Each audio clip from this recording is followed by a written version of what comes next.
India killed US with tariffs, now offers no tariff. China, which kills us with tariffs, India kills us with tariffs, Brazil kills us with tariffs, और फिर उन्होंने कहा कि भी हुण क्योंकि I understand tariffs better than any human being in the world, and now with my tariffs they were all dropping them. India was the most highly tariffed nation, and now you know what they have offered me, no tariffs in India anymore.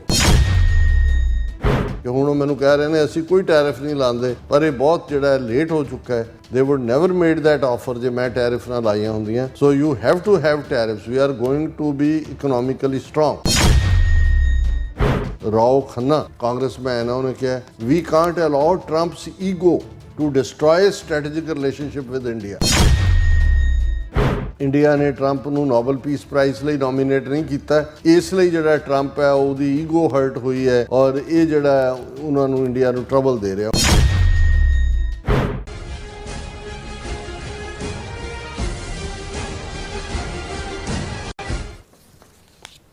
दर्शकों break के बाद फिर दोबारा ਤੁਹਾਡਾ ਸਵਾਗਤ ਹੈ। ਸੋ ਇਸ ਗੱਲਬਾਤ ਕਰਨ ਜਾ ਰਹੇ ਹਾਂ ਕਿ ਪ੍ਰੈਜ਼ੀਡੈਂਟ ਟਰੰਪ ਨੇ ਇੱਕ ਵਾਰ ਫਿਰ ਇਹ ਕਿਹਾ ਹੈ ਕਿ ਭਾਰਤ ਨੇ ਅਮਰੀਕਾ ਨੂੰ ਟੈਰਿਫ ਨਾਲ ਮਾਰਿਆ, ਪਰ ਹੁਣ ਉਹ ਅਮਰੀਕਾ ਤੇ ਕੋਈ ਵੀ ਟੈਰਿਫ ਨਾ ਲਾਉਣ ਦੀ ਗੱਲ ਕਰ ਰਿਹਾ ਹੈ, ਪਰ ਹੁਣ ਸਭ ਕੁਝ ਲੇਟ ਹੋ ਚੁੱਕਾ ਹੈ। ਸੋ ਇਸ ਬਾਰੇ ਆਪਾਂ ਗੱਲਬਾਤ ਕਰਨ ਜਾ ਰਹੇ ਹਾਂ। ਸੋ ਅਸੀਂ ਚਾਹਾਂਗੇ ਕਿ ਤੁਸੀਂ ਇਸੇ ਤਰ੍ਹਾਂ ਬਣੇ ਰਹਿਣਾ। ਦੇਖਣ ਸੁਣਨ ਲਈ ਐਂਡ ਲਿਖਣ ਲਈ ਤੁਹਾਡਾ ਸਭ ਦਾ ਬਹੁਤ ਬਹੁਤ ਸ਼ੁਕਰੀਆ ਜੀ। ਡਾਕਟਰ ਸਾਹਿਬ ਕੀ ਵਿਚਾਰ ਨੇ? ਦੇਖੋ, ਲੇਬਰ ਵੀਕਐਂਡ ਤੇ 2 ਦਿਨ ਪ੍ਰੈਜ਼ੀਡੈਂਟ ਟਰੰਪ ਗਾਇਬ ਰਹੇ ਤੇ ਸੋਸ਼ਲ ਮੀਡੀਆ ਔਰ ਦੂਸਰਾ ਫਿਰ ਇਹਨਾਂ ਖਬਰਾਂ ਨਾਲ ਭਰ ਗਿਆ। ਕਈਆਂ ਨੇ ਤਾਂ ਟਰੰਪ ਦੇ ਡੈਥ ਦੀ ਖਬਰ ਵੀ ਚਲਾਤੀ, ਕਈਆਂ ਨੇ ਕਿਹਾ ਕਿ ਜੀ ਬਹੁਤ ਸੀਰੀਅਸ ਬਿਮਾਰ ਹੈ, ਔਰ ਫਿਰ ਉਹ ਨਿਕਲਿਆ, ਉਹ ਕਹਿੰਦਾ ਮੈਂ ਤਾਂ ਪਹਿਲਾਂ ਹੀ ਕਹਿੰਦਾ ਫੇਕ ਨਿਊਜ਼ ਵਾਲਿਆਂ ਨੇ ਮੈਨੂੰ ਇਹਨਾਂ ਨੂੰ ਮਾਰਤਾ ਹੈ। ਵੀ ਉਹਨਾਂ ਦਾ ਕਈਆਂ ਨੇ ਉਹਨਾਂ ਦੇ ਹੱਥ ਦੀ ਫੋਟੋ ਦਿਖਾਣੀ ਸ਼ੁਰੂ ਕਰਤੀ ਕਿ ਵੀ ਉਹ ਜਿਹੜਾ ਜ਼ਖਮ ਨੇ ਔਰ ਹੱਥ ਮਿਲਾ ਕੇ, ਔਰ ਵੇਨਸ ਦੇ ਵਿੱਚ ਵੀ ਜਿਹੜੀ ਉਹਨਾਂ ਦੀ ਡਾਇਗਨੋਸਿਸ ਹੋਇਆ ਉਸ ਨੂੰ ਲੈ ਕੇ।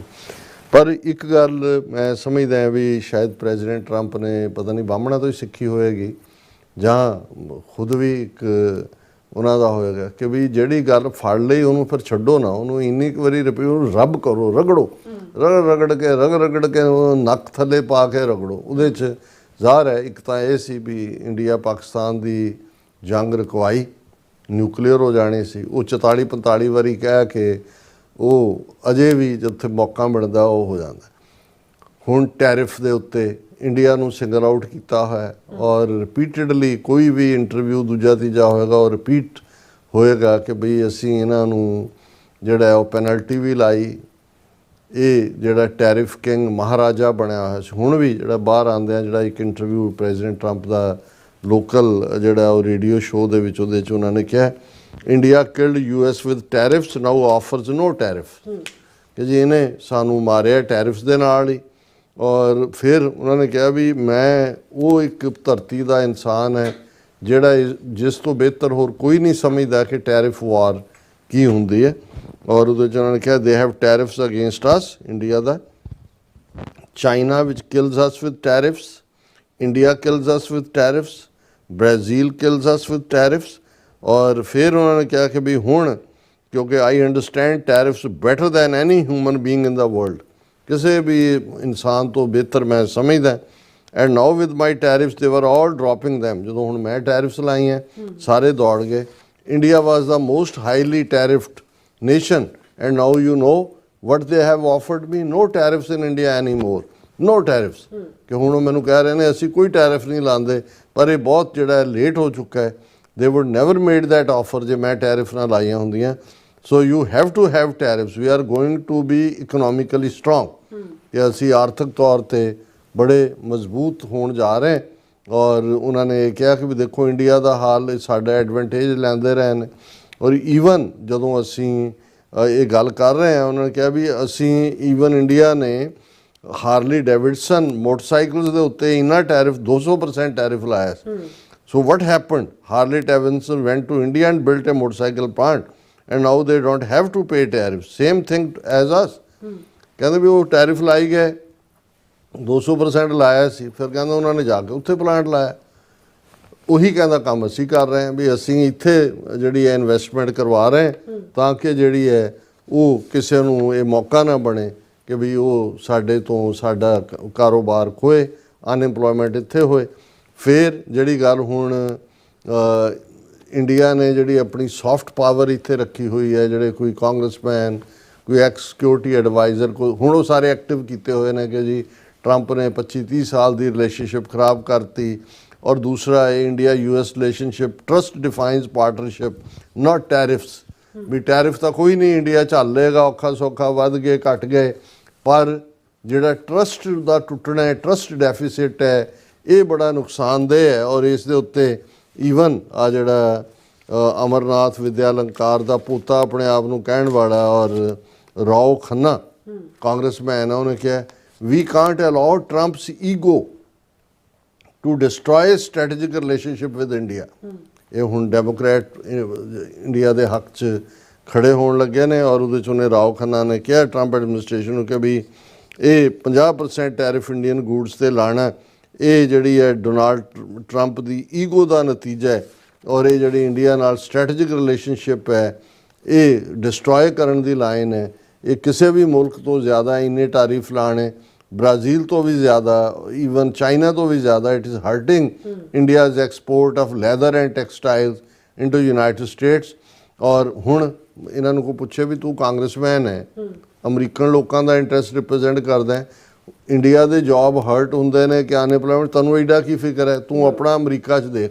ਇਹ ਹੈ ਜਦੋਂ ਅਸੀਂ ਕਹਿੰਦੇ ਹਾਂ ਨਾ ਵੀ ਉਹ ਮੋਲ ਬਿਠਾਏ ਹੋਏ ਨੇ ਔਰ ਫਿਰ ਬੱਚੇ ਜਮੂਰੇ ਜਿਹੜੇ ਨੇ ਮੌਕਾ ਆਉਣ 'ਤੇ ਬੋਲਦੇ ਨੇ। ਔਰ ਉਹਨਾਂ ਨੇ ਉਹੀ ਜਿਹੜਾ ਇੰਡੀਅਨ ਵਰਜ਼ਨ ਹੈ ਕਿ ਜੀ ਕਿਉਂਕਿ ਇੰਡੀਆ ਨੇ ਟਰੰਪ ਨੂੰ ਨੋਬਲ ਪੀਸ ਪ੍ਰਾਈਜ਼ ਲਈ ਨੋਮੀਨੇਟ ਨਹੀਂ ਕੀਤਾ, ਇਸ ਲਈ ਜਿਹੜਾ ਟਰੰਪ ਹੈ ਉਹਦੀ ਈਗੋ ਹਰਟ ਹੋਈ ਹੈ ਔਰ ਇਹ ਜਿਹੜਾ ਉਹਨਾਂ ਨੂੰ ਇੰਡੀਆ ਨੂੰ ਟਰਬਲ ਦੇ ਰਿਹਾ। ਹੁਣ ਇਹੀ ਗੱਲ ਜਿਹੜੀ ਹੈ, ਜਿਹੜਾ NSA ਦਾ ਜੌਨ ਬੋਲਟਨ ਜਿਹਦੇ ਘਰ FBI ਨੇ ਛਾਪਾ ਵੀ ਮਾਰਿਆ, ਉਹ ਕਹਿੰਦੇ Trump sent India back toward Russia closer to China shredded decades of efforts.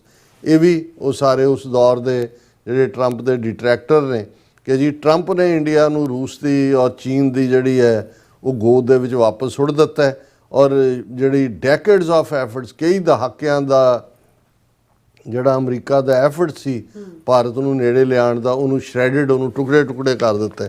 ਫਿਰ ਇਕੱਲਾ ਇੱਕ ਹੀ ਨਹੀਂ, NSA national security adviser John Bolton, even ਦੂਸਰਾ ਸਿਕਿਉਰਿਟੀ ਐਡਵਾਈਜ਼ਰ ਜਿਹੜਾ ਜੈਕ ਸਲੀਵਾਨ, ਉਹਦਾ ਬਾਈਡਨ ਦਾ, US India relationship thrown over the side for Trump's family business deals in Pakistan. ਉਹ ਤਾਂ ਬਿਲਕੁਲ ਹੀ ਖੁੱਲ੍ਹਾ ਆ ਗਿਆ ਕਿ ਵੀ ਪਾਕਿਸਤਾਨ ਦੇ ਨਾਲ ਬਿਜ਼ਨਸ ਡੀਲ ਕੀਤੀ ਹੈ ਟਰੰਪ ਨੇ, ਜਿਹਦੇ 'ਚੋਂ ਫੈਮਿਲੀ ਮਫਾਦ ਹੋਣਾ। ਔਰ ਇਸ ਸਾਰੇ ਦੇ ਚਲਦਿਆਂ ਜਿਹੜਾ ਜੈਕ ਸਲੀਵਾਨ ਕਹਿ ਰਿਹਾ ਕਿ ਇਹ ਜੋ ਇੰਡੀਆ ਦੇ ਨਾਲ ਕਰਤਾ ਅਮਰੀਕਾ ਨੇ, ਇਹ ਹਿਊਜ ਸਟ੍ਰੈਟੇਜਿਕ ਹਾਰਮ ਜਿਹੜਾ ਕੀਤਾ। ਔਰ ਇਸ ਸਾਰੇ ਦਾ ਨਤੀਜਾ ਹੋਏਗਾ ਕਿ ਵੀ ਅਸੀਂ ਉਹਨੇ bipartisan basis going back decades the United States has worked to build its relationship with India, the world's largest democracy, a country that we should be aligned with on technology and talent and economics, so many other issues, and aligned in dealing with the strategic threat from China. ਹੁਣ ਕਿੰਨੇ ਇਹ ਸਾਰੇ ਜਿਹੜੇ ਨੇ ਹੁਣ ਤੁਸੀਂ ਅੰਦਾਜ਼ਾ ਲਾ ਸਕਦੇ ਹੋ ਕਿ ਵੀ ਇਹ ਜੈਕ ਸਲੀਵਾਨ ਦੇ ਹੁੰਦਿਆਂ ਹੀ ਇਹ ਸਿਕਿਉਰਿਟੀ ਐਡਵਾਈਜ਼ਰ ਸੀ, ਇੰਡੀਆ ਨੇ ਟਰਾਂਸਨੈਸ਼ਨਲ ਰਿਪਰੈਸ਼ਨ ਕੀਤਾ ਹੈ, ਇਹਨੇ ਵਿਜ਼ਿਟ ਵੀ ਕੈਂਸਲ ਕੀਤੇ ਸੀ। ਪਰ ਅਲਟੀਮੇਟਲੀ ਇਹ ਜਿਹੜੇ ਰੱਖੇ ਹੋਏ ਨੇ ਆਂਡੇ, ਉਹ ਕਦੋਂ ਉਹਨਾਂ 'ਚੋਂ ਹੈਚ ਕਰਕੇ ਨਿਆਣਾ ਕੱਢਣਾ, ਬੱਚਾ ਕੱਢਣਾ ਅਤੇ ਕਿਦੋਂ ਬੁਲਾਉਣਾ, ਇਹ ਫਿਰ ਏਜੰਸੀਆਂ ਦਾ ਕੰਟਰੋਲ। ਇਸ ਲੈਵਲ ਦੇ ਉੱਤੇ 2 ਨੈਸ਼ਨਲ ਸਿਕਿਉਰਿਟੀ ਐਡਵਾਈਜ਼ਰ ਔਰ ਰਾਓ ਖੰਨਾ ਕਾਂਗਰਸਮੈਨ ਜਿਹੜਾ ਸੀਨੀਅਰ ਹੈ, ਉਹਨਾਂ ਨੂੰ ਬਹੁਤ ਦਰਦ ਹੋ ਰਿਹਾ ਹੈ ਕਿ ਭਾਰਤ ਜਿਹੜਾ ਹੈ ਉਸ ਦੇ ਨਾਲ ਬਹੁਤ ਮਾੜਾ ਹੋ ਰਿਹਾ ਹੈ ਔਰ ਇਹ ਅਮਰੀਕਾ ਦੇ ਇੰਟਰਸਟ ਦੇ ਖਿਲਾਫ ਹੈ। ਇਹ ਹੈ ਜਦੋਂ ਤੁਸੀਂ ਕਹਿੰਦੇ ਹੋ ਕਿ ਵੀ in the end of the day ultimately ਮੂੰਹ ਖਾਂਦਾ ਹੈ, ਅੱਖਾਂ ਸ਼ਰਮਾਉਂਦੀਆਂ, ਜਿਹਦਾ ਤੁਸੀਂ ਖਾਧਾ ਹੁੰਦਾ ਹੈ, ਫਿਰ ਉਹਦੇ ਵੱਲ ਹੀ ਤੁਹਾਡੀ ਜਿਹੜੀ ਹੈ ਉਹ ਦਿਲ ਦੀ ਧੜਕਣ ਉਹਦੇ ਵੱਲ ਹੀ ਝੁਕ ਰਹੀ ਹੁੰਦੀ ਜੀ। ਡਾਕਟਰ ਸਾਹਿਬ ਤੁਹਾਡਾ ਬਹੁਤ ਬਹੁਤ ਧੰਨਵਾਦ। ਸੋ ਇੱਥੇ ਲੈਣ ਬ੍ਰੇਕ। ਵਿਊਅਰਸ ਤੁਸੀਂ ਕਿਤੇ ਨਹੀਂ ਜਾਣਾ, ਮਿਲਦੇ ਹਾਂ ਆਫਟਰ ਦਿਸ ਸ਼ਾਰਟ ਬ੍ਰੇਕ।